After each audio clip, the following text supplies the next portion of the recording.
नमस्कार। 27 फरवरी को, that is कल, एक बहुत अहम फैसला आया जिसके द्वारा सीबीआई का जो केस था अरविंद केजरीवाल के खिलाफ, मनीष सिसोदिया के खिलाफ और बाकी जो 20 या 22 और अक्यूज्ड हैं, उसमें कविता जी भी हैं, उनके खिलाफ कोर्ट ने उन सबको डिस्चार्ज कर दिया।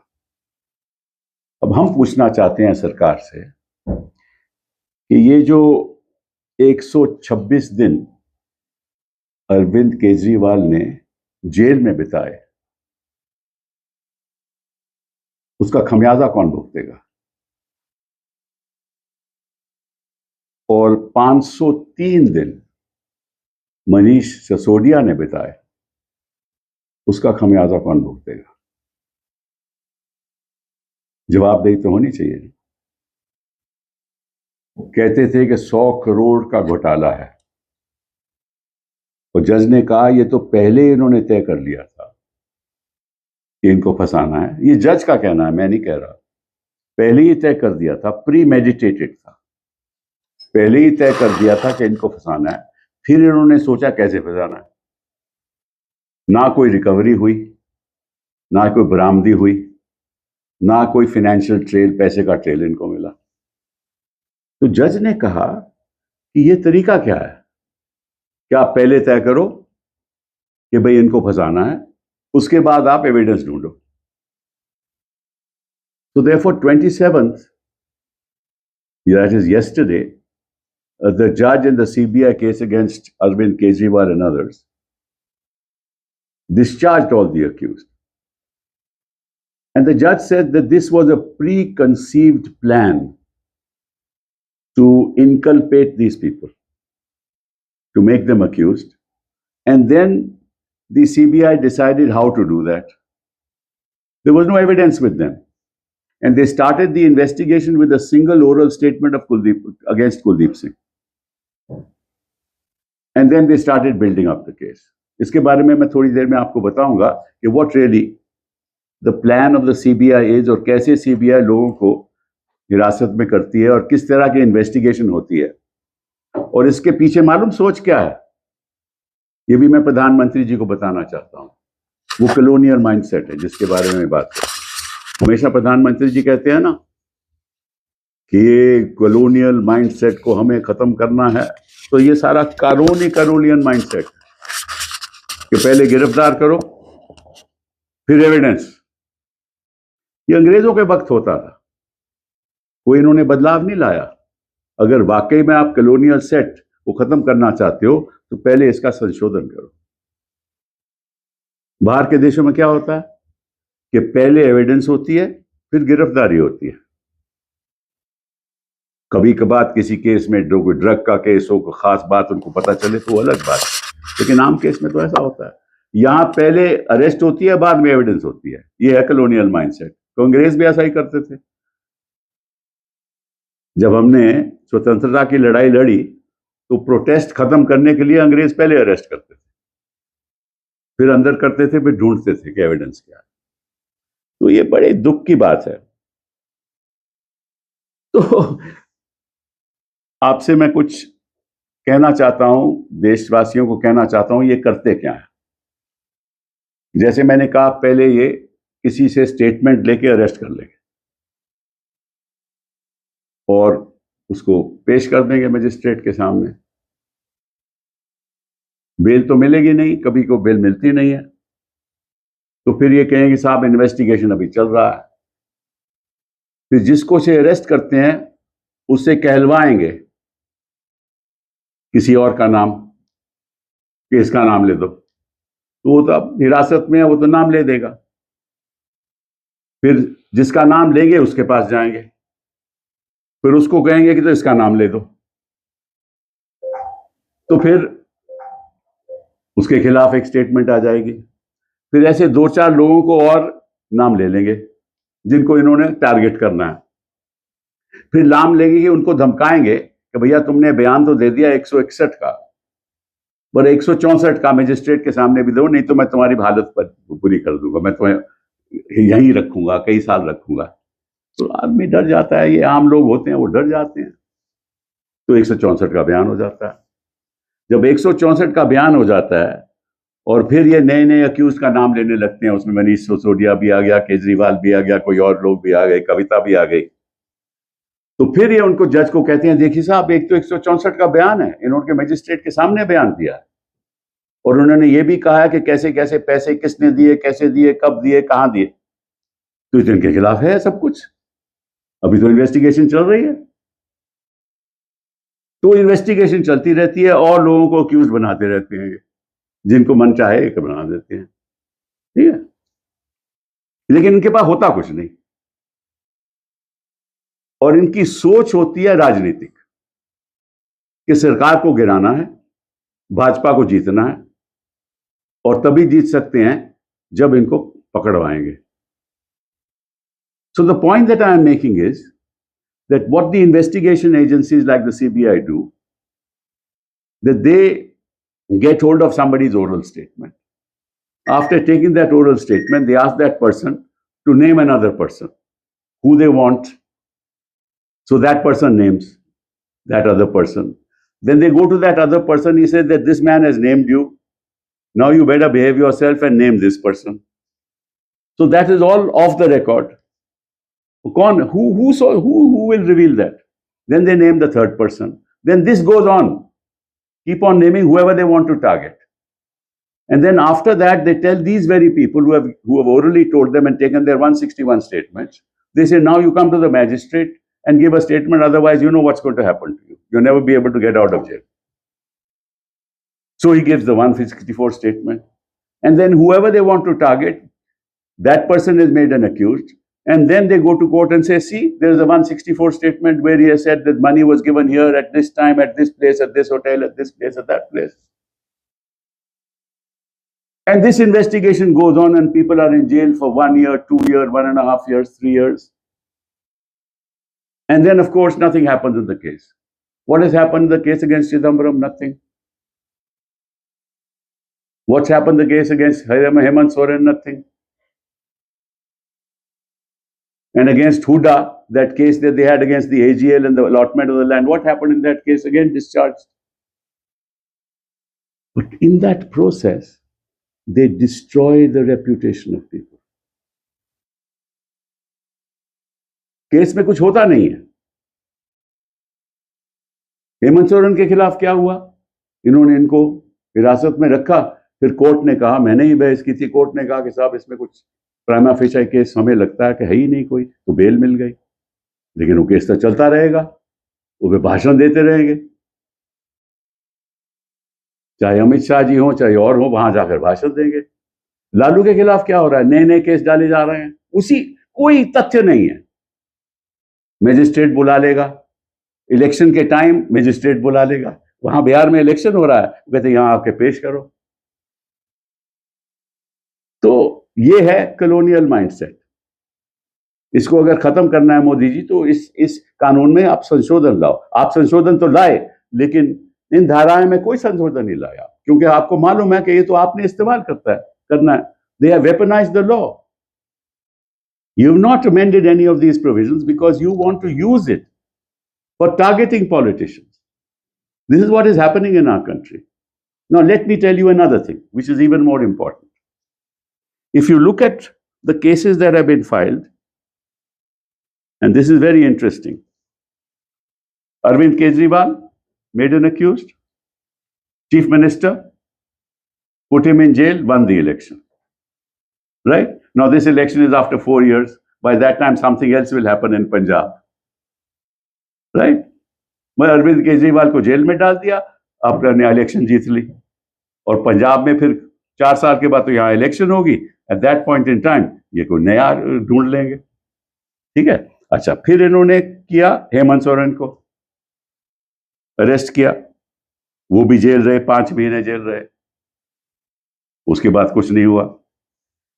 और फिर ये केस चलता रहेगा, ये बंद नहीं करेंगे केस, 2-3 साल चलाएंगे, अगले इलेक्शन तक चलाएंगे। So they will not close these cases. They arrested Hemant Soren, he was in for 5 months. But the case will go on. And then they will go and give speeches that, look, see, he is still an accused. he has done this, he has done that. Then Manish Sisodia, we have already taken his name. Then Satinder Jain, all their ministers. Then Bhupesh Baghel, shuru kar diya inhone. And the same exercise. This experiment, this pilot project against Kejriwal and others, ये तो pilot project था ना. वही pilot project अब इन्होंने छत्तीसगढ़ में शुरू कर दिया. उनके बेटे को अरेस्ट कर लिया. फिर उनको हम बेल दिलाई. फिर इसके बाद लालू यादव नया केस डाल दिया, बोगस. फिर भूपिंदर सिंह हुड्डा, वो तो खैर डिस्चार्ज हो गए. Lalu Yadav fresh case, totally bogus. Then Ashok Gehlot, then Sachin Pilot, then Farooq and Umar, then Mehbooba Mufti, then OBB Singh. आपको ये लगता नहीं कि सारे these are all belonging to the opposition? आपको कुछ लगता नहीं इसमें दाल में कुछ काला है? प्रधानमंत्री जी को नहीं लगता? अमित शाह जी को नहीं लगता? तो कहीं ना कहीं आपको इनसे बहुत बहुत प्यार है, बड़ा स्नेह है. इतना स्नेह है कि आप चाहते हैं कि आप जेल में रहें ताकि आप राजनीतिक खेल खेल सको. ये अच्छी बात नहीं है. देखिए, ये तो बाहर आ जाएंगे और आप भी बाहर चले जाओगे. ऐसा दिन तो आएगा ना. तो देश के लिए अच्छा नहीं है. अगर विपक्ष जब सत्ता में आ गया ऐसे काम करते रहे, वो भी गलत है. लेकिन अब आप इतने एक्सट्रीम तक चले जाओगे. We know very well that this is not good for the future of India. This is not good for democracy. They will all come out one day, right? And you will go away one day. That is also settled. And if everybody starts behaving like this, what happens to our system? And is it not a fact that none of these people belong to the ruling establishment, whether at the center or in the states? कोई भी इनमें से कोई ऐसा आरोपी नहीं है जो केंद्र में मंत्री है या कोई पॉलिटिशियन है या प्रदेशों में मंत्री हैं, पॉलिटिशियन है. तो इसका मतलब ये हुआ कि जहां जहां बीजेपी राज कर रही है वहां वहां करप्शन तो इन्होंने खत्म कर दी, और जहां जहां कांग्रेस राज कर रही है वहां तो करप्शन मतलब कि ऐसी तेजी से चल रही है कि हर एक के खिलाफ केस करना पड़ता. सो wherever this government is in power, whether at the center or in the states, nobody is corrupt, because Modi ji has actually ensured that there is no corruption in BJP states. He promised that to the nation and he delivered. But he could not deliver in Congress ruled states, poor chap. This is not his fault. It is the fault of the Congress party. It must have been fault of Nehru, because Nehru must have brought this in. And then after Nehru, then Indira, then after Indira, then Rajiv, then after that, ministers of Manmohan Singh. Is this the way that agencies should run? And what's the point of telling, or the court telling the IO that he should be proceeded against? IO is not acting on his own. Of course, IO has to be proceeded against. But IO तो अपने मन से थोड़ी ना फैसले कर रहा है. आयोग को तो बताता जाएगा भाई इनको बताओ आप. वो कौन बताता है? ये तो आप भी जानते हो और मैं भी जानता हूं कि कौन आयोग को बताता है. So this is a very dangerous thing that is happening in our country. ये बहुत ही खतरनाक एक रवैया अपनाया है सत्ता पक्ष के लोगों ने, और ये देश के लिए, देश के स्वतंत्रता के लिए, देश की डेमोक्रेसी के लिए, लोकतंत्र के लिए ठीक नहीं है. आपको याद होगा, मुझे भी याद है कि जब नोटबंदी हुई थी तो प्रधानमंत्री जी ने क्या कहा था कि इसके बाद करप्शन होगी ही नहीं. Right? Remember when there was demonetization, what happened? The Prime Minister said after that there will be no corruption. Now I want to request the Prime Minister to tell the people of this country that there is no corruption. According to him, there is no corruption. And we'll decide, the people of this country will decide whether to believe that statement or not. We will not decide. Don't weaponize the law for political ends. कानून को हथियार बनाकर आप अपने राजनीतिक जो लक्ष्य हैं उनको सामने रखते हुए लोगों को हिरासत में नहीं करो। देश का दुर्भाग्य है कि आज के दिन, एक तो ये बात होगी, दूसरी और बात, ऐसा फैसला शायद कोई उम्मीद भी नहीं करता था, लेकिन आज के दिन भी जुडिशरी में ऐसे लोग बैठे हुए हैं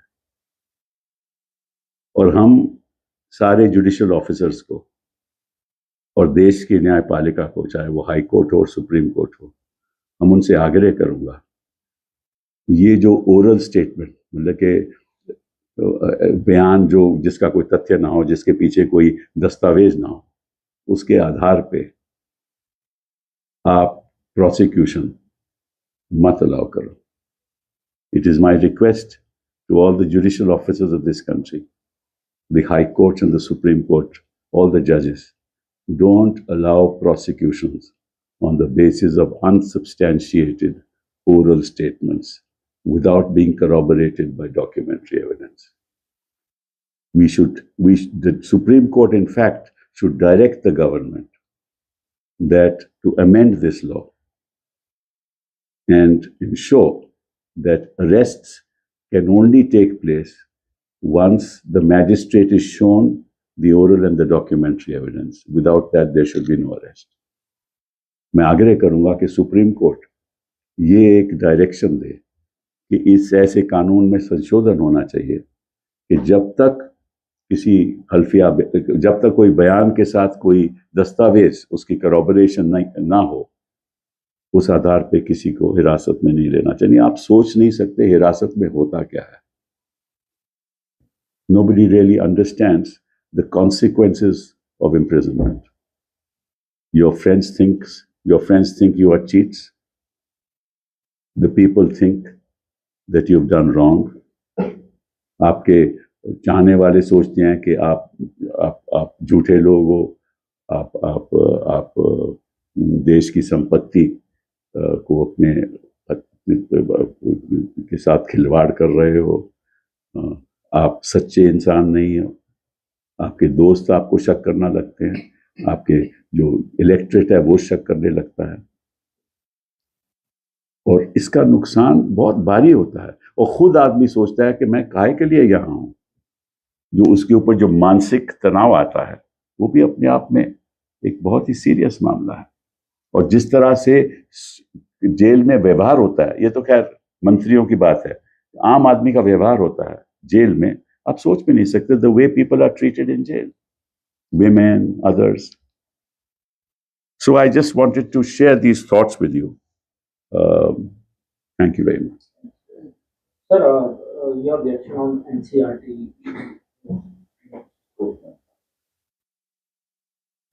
मैं सारे 8वीं क्लास की जो NCERT की किताब है, मैं उसमें हर पन्ने को देख रहा था, तो मुझे वहां को दिखा नहीं कोई ऐसा चैप्टर जिसमें लिखा हो कि पॉलिटिशियन करप्ट हैं या मिनिस्टर करप्ट हैं या समाज करप्ट है या ब्यूरोक्रेसी करप्ट है। मुझे तो दिखा नहीं। तो ऐसा लगता है कि यहाँ तो सब करप्शन खत्म हो गई, ना कोई ब्यूरोक्रेट करप्ट है, ना मिनिस्टर करप्ट है, ना कोई नेता करप्ट है, ना कोई पॉलिटिकल पार्टी का बंदा करप्ट है। तो करप्शन तो मोदी जी ने खत्म कर दी। तो बहुत भारी उपलब्धि है मोदी जी की। I was looking at the class 8 books and I didn't find a chapter which says that politicians are corrupt, people are corrupt, electorate is corrupt, bureaucracy is corrupt, ministers are corrupt. Because corruption is only in some other institution. Corruption is not in government runs without corruption, nobody takes any money, there is no cash in the system. Modi ji ने कहा था ना कि भाई cash तो हम खत्म कर देंगे नोटबंदी के बाद, कैश की तो ट्रांजैक्शन हो ही नहीं। हम तो देख रहे हैं कि कोई कैश की ट्रांजैक्शन होती ही नहीं। इतने बड़े बड़े वो जलसे होते हैं लोगों के और करोड़ों रुपए खर्च होते हैं, सब चेक से होता है, ऐसा हमें लगता है। और भाजपा लोग बता दें कि भैया ये चेक से हो रहा है ना, जरा हमें दे दें, हिसाब के साथ दे दें, ताकि ईडी कहे प्रोसीड्स ऑफ क्राइम। नहीं तो एनसीईआरटी के जो बोर्ड ऑफ गवर्नर्स हैं उन्होंने सोच लिया कि भाई करप्शन कहीं और नहीं है, केवल एक जगह करप्शन। तो क्या एनसीईआरटी भी एक राजनीतिक सोच के साथ किताबें बच्चों को ये चीजें पढ़ाना चाहती है? इस एनसीईआरटी भी एक political organization. Has the NCERT also decided to toe the line of the government and start educating children directed by the political masters sitting in government in this country? This is not a sad day for India. Universities have become battlegrounds not for academics, but for political dominance. That's what is happening. Universities में हालात देखो आप, लगता है कि universities में कोई academic काम तो हो ही नहीं रहा, केवल कौन एबीवीपी तय करेगी या कोई और तय करेगा। क्या इन्होंने जेएनयू की हालत कर रखी है? और कोई प्रोटेस्ट करता है तो जेल में डाल देते हैं, मंडपम में कोई प्रोटेस्ट करता है तो जेल में डाल देते हैं। क्यों भैया? जब आप लोग बिना बयान के प्रोटेस्ट करते थे, किसी ने तो आपको जेल में नहीं डाला। उस समय तो कोई नंगई की बात नहीं करता था। ये ठीक नहीं है, देश के लिए ठीक नहीं। बहुत बहुत धन्यवाद। सर, मेवानू जी को जमानत मिल गई है। किसको? यूथ कांग्रेस के। मैंने बोल तो दिया भैया, अरेस्ट ही नहीं होना चाहिए था। जो धाराएं उन पे लगाई गई थी वो तो होगा ना, कुछ धाराएं तो ये सब करते हैं, मतलब कि ये क्या धाराएं लगा रहे हैं बाकी लोगों को जिन्होंने अरेस्ट किया है। इन्होंने एक कॉलोनियल माइंडसेट से कहीं आगे चले गए कि कोई भी प्रोटेस्ट करे ये वो तो एक देशद्रोही हो जाता है। तो इसमें वो अरविंद केजरीवाल के वो केस में पूछा है, ये प्रॉब्लम है, मतलब ऐसे केस सेंट्रल एजेंसीज लेने में ओपोजिशन पार्टीज के बीच में एक एकता नहीं है। जैसे भैया मैं तो देखियो, मैं तो इंडिपेंडेंट हूँ ना, ना मैं इस ऑपोजिशन का हूँ ना मैं उस ऑपोजिशन का हूँ।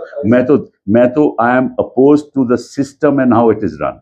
That's what I am asking. Is that colonial mindset, correct? We need to change, and the opposition should be together, right? For no, whether they are together or not is not my concern today. That is for them to decide. I want all opposition, right, to fight against the colonial mindset of this government. This is my concern. Sir, GDP numbers have been released by the Ministry of Statistics. इन्होंने base year change कर दिया ना। हाँ 7.8%। हाँ तो वो तो base year तो चेंज कर दिया तो 7.8% हो गया। हमें है 2% या 3%। ये तो हर चीज पे बढ़ा हुआ है ना। जैसे इन्होंने एआई में देखो कमाल कर दिया, यही ना, एआई में इनकी इन्वेस्टमेंट है ही नहीं। 2000 करोड़ इन्होंने पिछले बजट में एआई के लिए रखा था। ये कह रहे हैं ना डेमोक्रेटाइजेशन और ये वो 2000 करोड़ रखा था, उसका 40% खर्च हुआ है। और इस साल इन्होंने 1000 रखा है। ये है इनका हाल। 0.64% इन R&D। कहां किसकी बात करते हैं ये सब प्रोपेगेंडा है। 2014 से तो प्रोपेगेंडा चल रहा है ना, ये सरकारी प्रोपेगेंडा सरकार है। नहीं, मैं मैनिपुलेटेड नहीं कहूंगा। इन्होंने बेस ईयर चेंज कर दिया। वो तो देखिए, गरीब आदमी से पूछो कि भैया उसकी जिंदगी में बदलाव क्या है, उनसे पूछ लो, वो बता देगा आपको कितनी ग्रोथ है। सर, ये पटियाला की नेशनल लॉ यूनिवर्सिटी है, उसमें एकेडमिक ब्लॉक जो काउंसिल में जो राजीव गांधी जी का नाम लिखा हुआ था, उसके लिए एक रिजोल्यूशन पास किया है, उस नाम को हटाया जाएगा। नहीं, मुझे नहीं इस बारे की मैं मेरे पास जब तक सवाल मेरे पास जब तक नहीं आएगा तो मतलब कि मुझे I must know the facts. No, okay, thank you.